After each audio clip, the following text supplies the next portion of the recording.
Olá pessoal, tudo bem? Eu sou Edmara Fidelis e você está assistindo o canal Café com YouTube.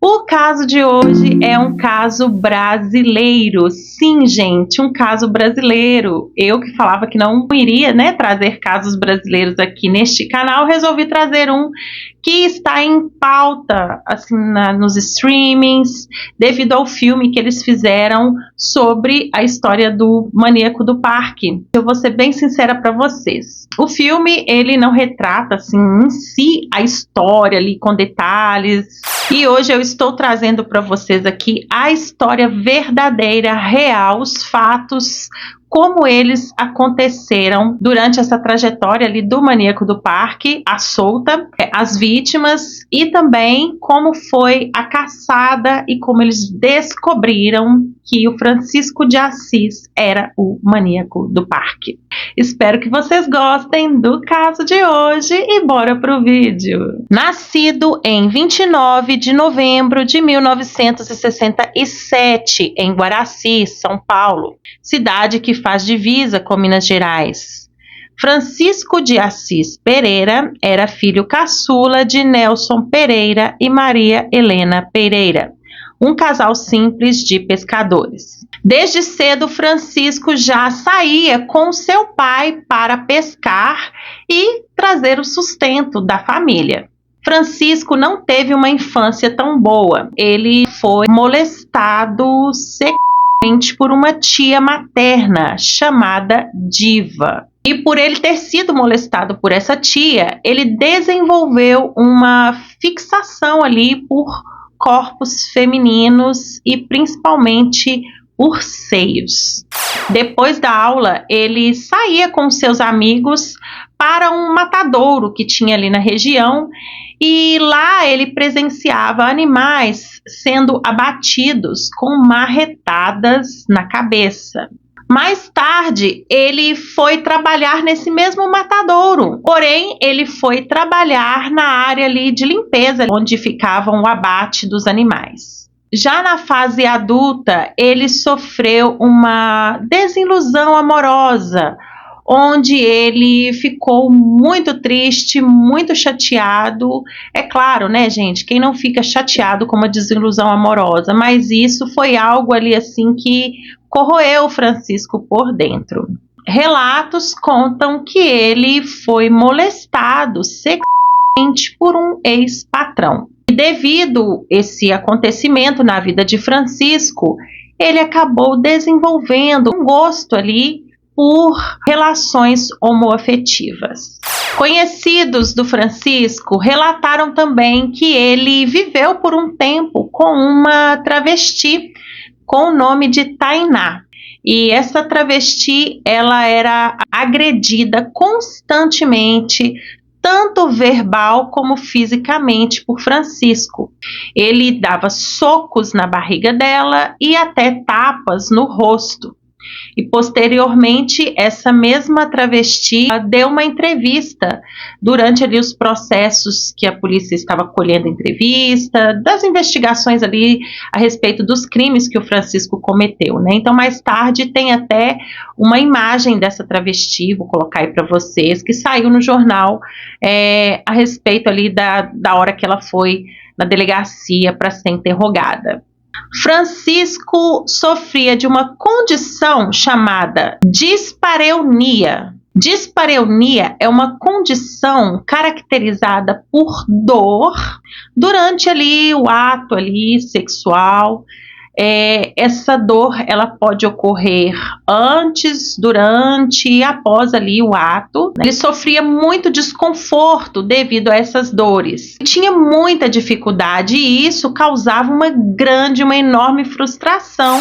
Na parte aqui das amizades, o Francisco ele era descrito pelos amigos como uma pessoa legal, de conviver ali, ele não tinha problemas maiores assim com os amigos. Ele é descrito como uma pessoa articulada, que falava bem e que conseguia tudo que ele queria, que ele levava todo mundo na lábia. Então ele sabia convencer a pessoa e fazer a pessoa acreditar nele, enfim, ele era bom com as palavras, né? Uma vez um amigo dele fez uma piada a respeito de sua sexualidade e, gente, ele não gostou. Francisco, ó, espancou o amigo dele, bateu muito no amigo dele, mesmo ele sendo legal com todo mundo gostando dele, ele não gostava que faziam certos tipos de brincadeirinha com ele. Ele não levava desaforo para casa. Ele trabalhou por muito tempo em uma empresa de motoboys. E essa empresa que ele trabalhava, ele tanto trabalhava como ele dormia nesse mesmo local de trabalho. Ali nos anos 90 estava começando, né, a movimentação de motoboys. Antes era office boy, que levava papéis, documentos, enfim, nas empresas. Depois, as empresas começaram a contratar esse serviço, né, terceirizado de motoboys, que pegavam papéis, levavam para uma empresa, documentos para alguém assinar, devolvia para a empresa, enfim. Era basicamente isso que ele fazia. Mesmo desprovido de beleza física, ele era um verdadeiro sedutor para atrair as suas vítimas.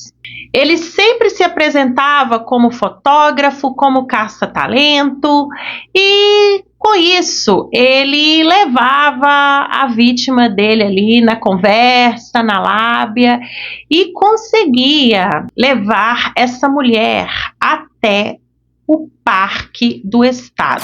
Aqui é o seguinte, o Francisco, ele tinha um hobby que era a patinação. Ele patinava muito bem, ele dava um show e o Parque do Estado é um dos locais aonde ele ia para fazer a patinação, para apresentar, enfim. E até é relatado que o apelido dele, entre ali o pessoal que gostava da patinação, era Chico Estrela. O Parque do Estado é um local que ele conhecia muito bem, então ele chegava perto de mulheres que estavam em pontos de ônibus, no metrô, que estavam caminhando na rua e abordava essas mulheres dizendo assim, olha, que legal, gostei de você, você é bonita, o que você acha da gente sair, de tirar umas fotos, eu sou um caça-talento, eu sou um fotógrafo, eu trabalho para uma empresa muito grande de modelos e eu estou procurando uma pessoa assim com seu perfil, então eu só preciso de algumas fotos.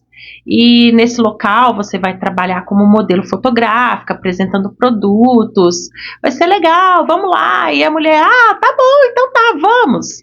Ai, gente, enfim, né?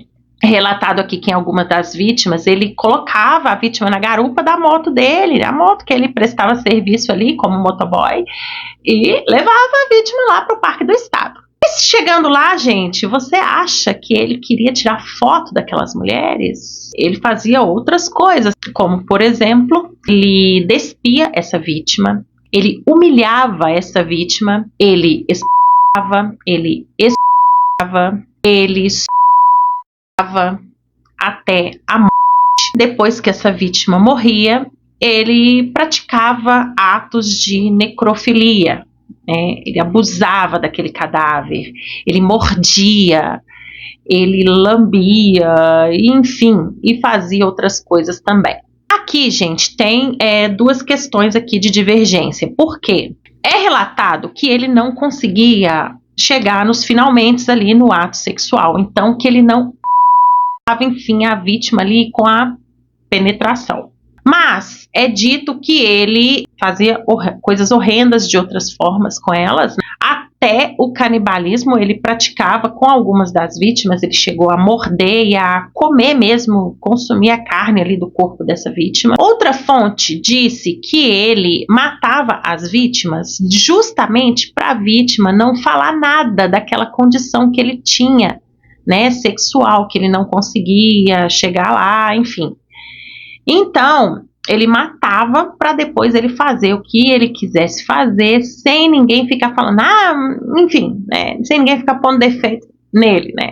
Porém, gente, nas vítimas que ele matou, não foram encontrados material genético dele, mas em uma vítima, a Selma, foi encontrado um material genético masculino. E esse sêmen, né, foi levado para laboratório para fazer análise e ver se pertencia ou não ao maníaco do parque. Aí não se sabe também, né, se ela tinha tido alguma coisa antes de ser morta por ele, alguma coisa com alguém, né, ou se realmente esse material genético era dele. Só para deixar claro aqui que houve essas informações na mídia, né. Em uma entrevista para o jornalista Marcelo de Rezende, Francisco afirma que atraía as mulheres e dizia o que elas queriam ouvir. Se caso uma delas gostasse de cachorro, ele dizia que era veterinário. E se caso alguma delas gostasse de corrida, de carros, ele dizia que ele era piloto. Então, ele dizia exatamente o que aquela vítima queria ouvir. Ele seguia um padrão na escolha das vítimas, assim falando fisicamente. Elas normalmente tinham cabelos longos, algumas encaracolado, morenas claras ou pardas. E ele, como ele tinha aquela fixação por corpos, ele gostava de mulheres ali que tinham corpo ali bonito, esculpido, sensual, enfim. Outro padrão que ele seguia era na hora da abordagem. Ele buscava vítimas nos pontos de ônibus, metrôs e mulheres que apresentavam estar com algum problema. Segundo ele, ele procurava vítimas que estavam com a cabeça baixa, cabisbaixa. Segundo ele, essas mulheres estavam enfrentando alguma dificuldade, algum problema, que não é verdade, né, gente? Às vezes a pessoa tá de cabeça baixa. Hoje em dia a gente sabe que normalmente se ela tá de cabeça baixa, ela tá com o celular na mão. Mas às vezes a pessoa tava com cabeça baixa, olhando, pensando em alguma coisa, projetando algo, mas que não necessariamente ela estava enfrentando um problema por estar com cabeça baixa.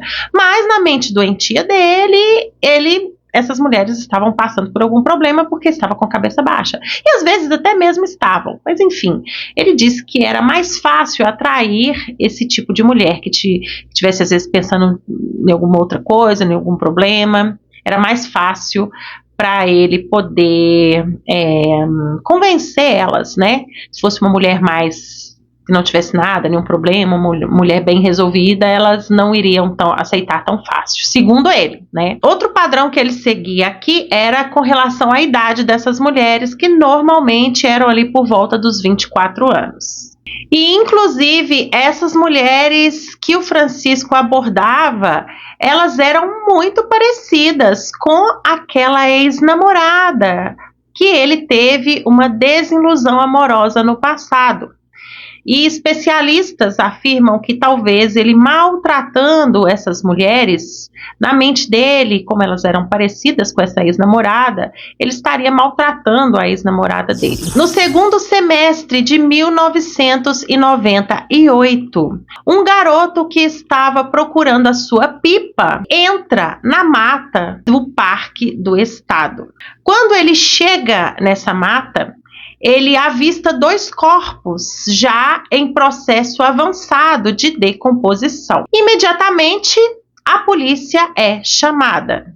Fazendo ali uma varredura pela área, a polícia encontra mais 2 cadáveres também em processo de decomposição. E um detalhe muito importante que chamou a atenção da polícia: esses corpos, eles tinham uma certa semelhança física entre si. Então a polícia ligou o alerta e pensou assim, pode ser a mesma pessoa que matou uma, matou todas. Outro detalhe aqui que chocou a polícia é que algumas dessas mulheres estavam com os corpos, a posição que os corpos estava parecendo aludia ali a uma posição sexual. E por esse motivo, chamou a atenção da mídia. Quando essa notícia foi para a mídia, 2 mulheres, elas logo lembraram que elas foram abordadas por um homem ali nas redondezas ali do Parque do Estado. Logo, elas meio que assimilaram uma coisa com a outra e foram até a delegacia para dar queixa, né, dessa suspeita delas. E Ainda bem que elas fizeram isso, porque elas estavam redondamente certas. Assim que elas foram até a delegacia e prestaram depoimento, disseram para a polícia que elas foram abordadas por um homem ali nas proximidades do Parque do Estado e levaram essas mulheres até o policial que fazia retrato falado. Foi feito o retrato falado do maníaco do parque e foi jogado ali na mídia, porque era algo assim que a polícia estava bastante preocupada, né, dele atacar novamente, e com a foto dele ali na mídia, as mulheres iam tomar um pouco mais de cuidado. Foi quando o Francisco de Assis Pereira deixa um bilhetinho pro patrão dele. Foi muito bom trabalhar aqui, muito obrigado por tudo, vocês me ajudaram, mas eu tenho que seguir meu caminho. Simplesmente pediu demissão, deixando ali um bilhete. Quem pede demissão deixando só um bilhete? Mas foi o que ele fez. Então, gente, o que acontece? Um outro funcionário ali foi usar o banheiro, né, lá da empresa, e o vaso está entupido. Foi lá tentar desentupir o vaso ali. Nossa, tá esquisito, né? Eles acabaram quebrando esse vaso. E quando eles quebraram o vaso sanitário, eles encontraram dentro do vaso sanitário um documento meio queimado, um documento ali que estava enfiado ali dentro do cano ali do vaso, de uma mulher chamada Selma.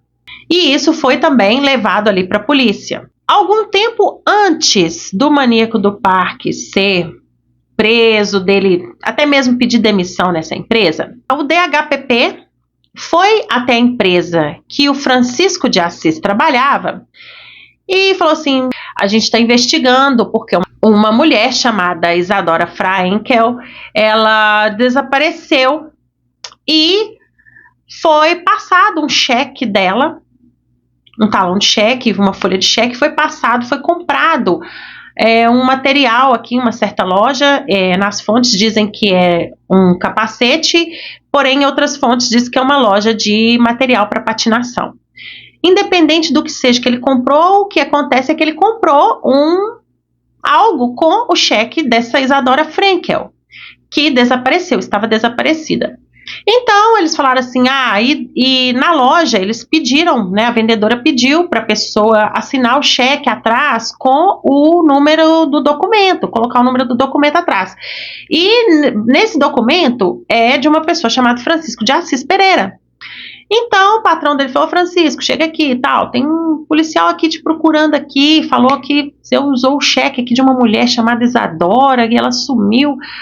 Ah, tá, não, deixa eu falar com a polícia. Não, policial, o que acontece? É minha namorada, eu tô preocupado mesmo com ela sumiu, eu tô muito preocupado, e ela me passou essa folha de cheque, ela me autorizou a usar o cheque, ela passou pra mim antes de sumir, por isso que eu utilizei, mas eu também tô preocupado com ela. A polícia, beleza, tranquilo então, Francisco, se você souber notícia, entre em contato com a gente e tal, foi embora.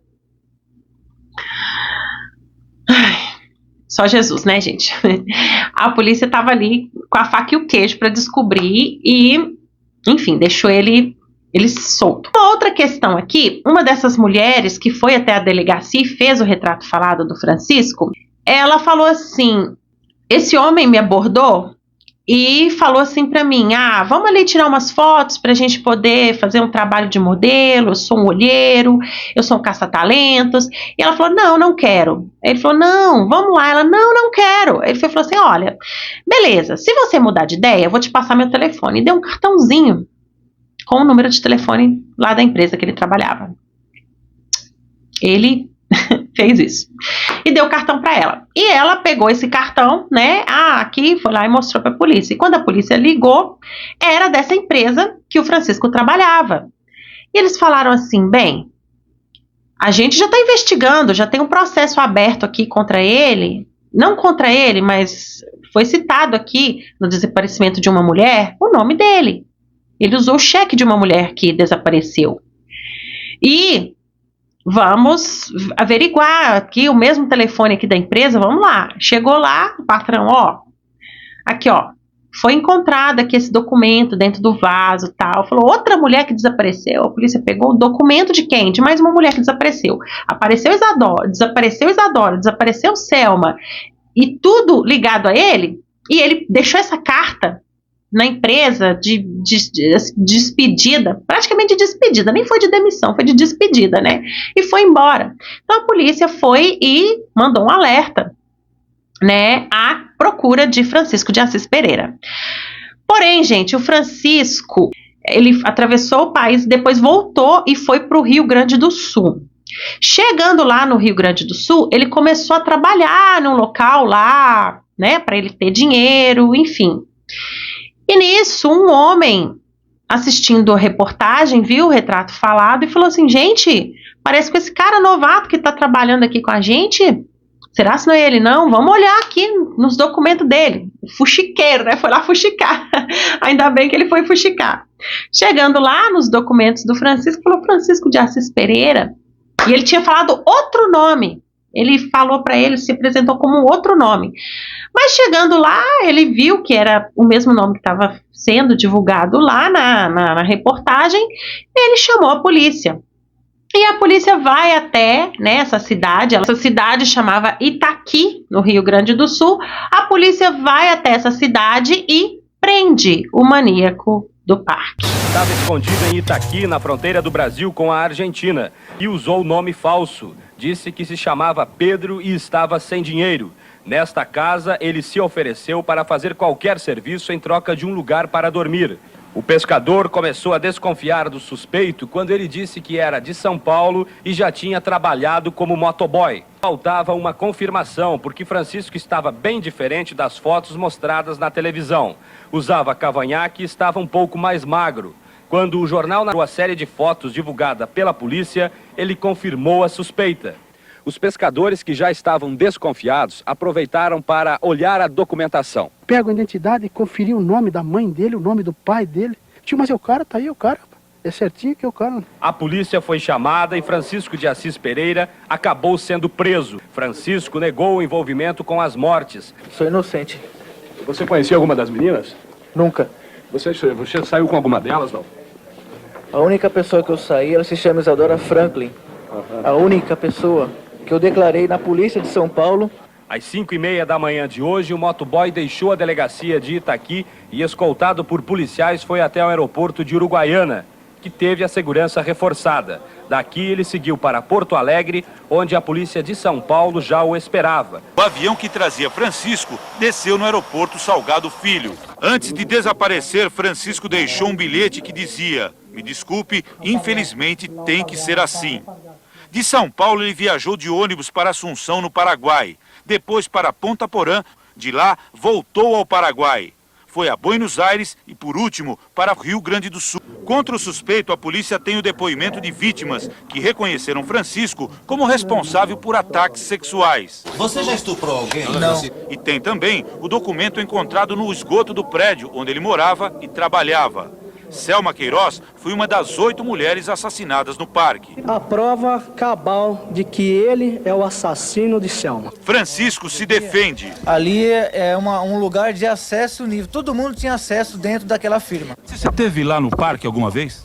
Parque do Estado? Não. Nunca tive. Então, assim, gente, na mídia nós temos várias entrevistas feitas ao longo dos anos com o maníaco do parque, né? Muitas das informações que nós temos nessas entrevistas, né? Assim, a gente não sabe se realmente são coisas que aconteceram, porque essas informações estão vindo de um assassino, de um homem cruel, de um homem sádico, de um homem louco, né? Então a gente não sabe se realmente são coisas verídicas, mas segundo as próprias palavras do maníaco do parque, com algumas dessas mulheres, ele colocava os corpos ali nessas posições e ficava beijando o cadáver dessas mulheres por horas. E às vezes ele ia embora e no outro dia ele voltava para o mesmo local e ficava admirando e beijando o cadáver, e isso ele ia fazendo até o corpo começar a entrar em estado de decomposição. Então ele abandonava aquele corpo e passava para outra vítima, né? Ia caçar outra mulher na rua e fazer o mesmo. Em uma dessas mulheres também, ele conta em entrevista que ele salivou no corpo dela todinho e que deixou o corpo dela assim numa clareira assim, ali na mata, e que estava entrando um pouquinho de um feixe de luz ali da lua, né? À noite ali tudo escuro, mas a lua estava iluminando esse corpo. E ele falou que ele sentou assim de longe, ficou olhando a luz ali refletindo naquele corpo e ficou admirando, que para ele aquilo era uma obra de arte. Ô, gente, sem comentários, dá até embrulho no estômago de, né, enfim, de falar o que ele fazia. Então, gente, é basicamente isso. Ele humilhava essas mulheres, ele matava, ele abusava, ele fazia essas mulheres sofrer antes, né, de fazer o que ele ia fazer, de finalizar com a vida delas, né.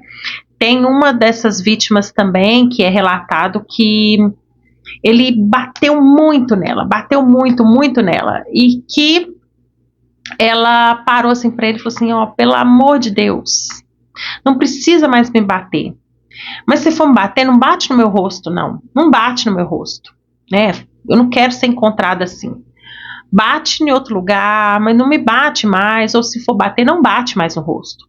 E ali ele falou, tá bom, não vou te bater mais. Não bateu mais nela e simplesmente finalizou a vida dela. É cruel, né, gente? É cruel, mas enfim. E aqui eu vou falar agora para vocês um pouquinho cada uma das vítimas que foram as que foram encontradas no Parque do Estado. Por quê? Ao todo, ele confessou a autoria de 11 assassinatos e 23 ataques a mulheres.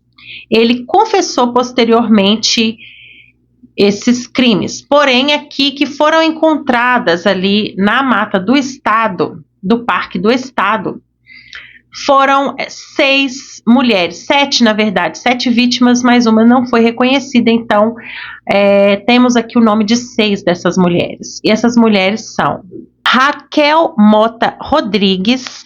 Raquel tinha 23 anos e trabalhava como vendedora. Raquel desapareceu em janeiro de 1998 após procurar emprego. Seu corpo foi encontrado dia 29 de janeiro na mata do parque, após ser atraída pelo assassino com a promessa de trabalho como modelo. Isadora Frankel. Isadora tinha 19 anos e desapareceu em 10 de fevereiro de 1998. Seu corpo foi encontrado 6 meses depois, em estado avançado de decomposição. Antes do começo das investigações, Francisco já tinha sido intimado pelo DHPP, Departamento de Homicídios e Proteção à Pessoa, para esclarecer a utilização de uma folha de cheque em nome de Isadora Frankel. Na época, ele alegou que utilizou o cheque com o consentimento de Isadora, dando a entender que ela era sua namorada. Mais tarde, a família da vítima desmentiu que eles tenham sido namorados. Patrícia Gonçalves Marinho, desaparecida em 17 de abril de 1998, aos 24 anos. Patrícia trabalhava como vendedora no centro de São Paulo e sonhava em ser modelo. O maníaco do parque a atraiu, se passando por caça-talentos, e seu corpo foi encontrado 3 meses depois, no dia 28 de junho, no Parque do Estado. Elisângela Francisco da Silva. Elisângela tinha 21 anos e sumiu no dia 9 de maio de 1998, após sair de casa para ir ao shopping. O corpo foi localizado no Parque do Estado no dia 28 de julho. A identificação de Elisângela foi possível só com a impressão digital. Uma curiosidade é que a impressão digital da vítima estava preservada pelo solo úmido do local onde ela foi encontrada.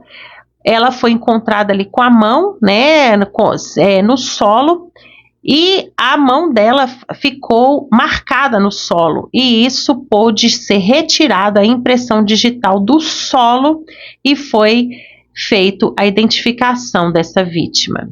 Rosângela Alves Neta, telefonista de 21 anos. Rosângela desapareceu em 24 de maio de 1998. Seu corpo foi encontrado em 9 de julho e Francisco confessou tê-la estrangulado. Ela foi abordada no Parque Ibirapuera, em São Paulo, e levada para a mata do Parque do Estado. E aqui nós temos a Selma Ferreira Queiroz. Selma, de 18 anos, desapareceu em 3 de julho de 1998. Moradora de Cotia e estudante, seu corpo foi encontrado no dia seguinte no Parque do Estado. Ela foi abordada após realizar exames de rescisão contratual no bairro da Liberdade, em São Paulo. Bem, e aqui, gente, as investigações já estavam sendo avançadas, o maníaco do parque já havia sido preso e pôde ser confirmado porque as vítimas que fizeram o retrato falado reconheceram ele, né, como sendo o homem que as abordou. A arcada dentária dele foi feito ali um molde. Com o molde da arcada dentária, foi possível fazer a comparação nas mordidas que tinham nos corpos das vítimas. E, gente, algumas dessas mordidas foram feitas enquanto elas estavam vivas. Foi comprovado que ele que teria feito, e outras coisas que corroboraram aqui para a confirmação que sim, o Francisco de Assis era o maníaco do parque, foi o cheque da Isadora, a marca da mordida, o documento da Selma que estava dentro do vaso sanitário, né? E a fuga dele em si, a mentira do nome, enfim. Tudo isso corroborou para que a polícia pudesse sim confirmar ele como sendo o maníaco do parque. Então eles saíram, ele foi levado de avião do aeroporto de Porto Alegre e levaram ele de volta para São Paulo. Chegando em São Paulo, a viatura da polícia pegou ele no aeroporto, já levou ele direto para a delegacia de homicídios e ele entrou pela garagem da delegacia. Na porta da delegacia estava lotado de gente pedindo justiça. O suspeito entrou pela garagem para mais uma sessão de perguntas. Eu me julgo inocente. Se a lei do ser humano me acusa que eu realmente matei, que assim seja. E lá ele foi submetido a mais interrogatórios. Ele foi condenado a mais de 200 anos de prisão por homicídio, estelionato e outros crimes. Porém, a legislação penal brasileira não permite que alguém cumpra mais de 30 anos de reclusão e ele deve ser solto em 2028. Atualmente, Francisco está com 56 anos e segue encarcerado em um presídio no interior de São Paulo. Esse foi um dos casos assim, chocante, que chocou todo o país, mobilizou todo o país. É óbvio que ao longo dos anos a gente teve histórias também de crimes assim que chocaram o país, como Isabela Nardoni, a Suzane Richthofen, a Elise Matsunaga e outros crimes assim midiáticos e famosos aqui do Brasil. Mas esse foi assim um dos mais sádicos. Normalmente esses crimes assim que tem às vezes sentimento envolvido, uma raiva, um rancor, algo ali assim entre família. A gente pode ver, Isabela Nardoni, Elise Matsunaga, Suzane Richthofen, tudo ali envolve crimes ali familiar, né? Esse não, ele não conhecia as vítimas, ele matava simplesmente por prazer, por matar. Ele pegava uma mulher aleatória na rua ali, podia até seguir um padrão, mas pegava alguém na rua ali e matava, uma pessoa que tinha família, que ele nunca tinha visto na vida, convencia e, assim, um crime de natureza sexual também. É muito nojento, é muito sádico. Todos são, gente, não me entendam mal, todos são sádicos, enfim, mas esse tinha, sei lá, estilo crime americano, aqueles que a gente vê nos Estados Unidos, né, nesses documentários que a gente gosta de assistir de true crime, né, que BTK, serial killer, ele é um serial killer, né, um assassino em série. Então, gente, esse foi, assim, eu acho que o maior crime, assim, do Brasil, assim, envolvendo um assassino em série, um serial killer, uma pessoa sádica que matava, assim, por prazer de matar, enfim. É isso. Então, gente, conta aqui pra mim na aba de comentários se você lembra desse crime na época, como foi, se você ficou com medo, eu quero saber. Então é isso, espero que vocês tenham gostado do vídeo de hoje. Espero que vocês tenham gostado da forma como eu contei esse caso. E vamos interagir aqui, ok? E, gente, compartilhe esse vídeo com mais pessoas que lembram do caso, que na época, enfim, compartilham para me ajudar aí, né, gente, a crescer esse canal aqui, ok? Espero que vocês tenham gostado desse vídeo. Encontro vocês no próximo vídeo. Um super beijo e até mais!